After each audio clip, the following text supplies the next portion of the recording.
দর্শক যে যেখান থেকে দেখছেন সবাইকে শুভেচ্ছা জানাচ্ছি। সেই সাথে আমরা রয়েছে একটি চরাঞ্চলে।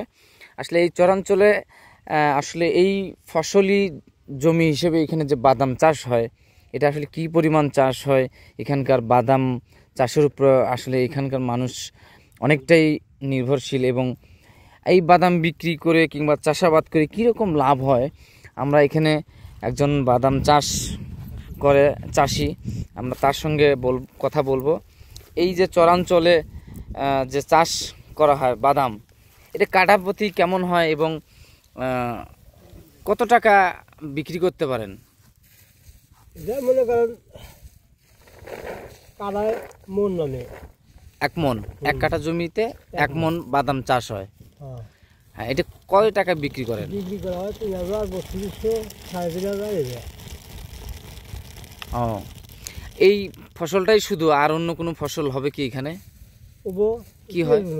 পেঁয়াজ। এরপরে কি করবেন? পেঁয়াজের পর পতিত থাকবে।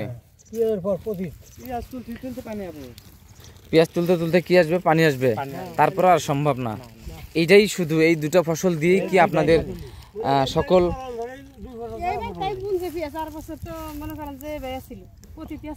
আচ্ছা দর্শক, আসলে আমরা এখানকার যে চরাঞ্চলের মানুষ যারা রয়েছেন এখানে, আসলে তাদের এখানে এই চরাঞ্চলে যে জমিগুলো পড়ে থাকে, এখানে শুধু দুটি ফসলেই আসে, একটি বাদাম আর একটি হচ্ছে পেঁয়াজ।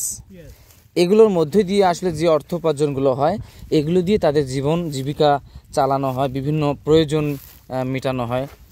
আপনাদেরকে যেটা দেখালাম, আসলে চরাঞ্চলের মানুষ অত্যন্ত দেশ এবং দেশের উন্নয়নের জন্য অনেক ভূমিকা রাখে।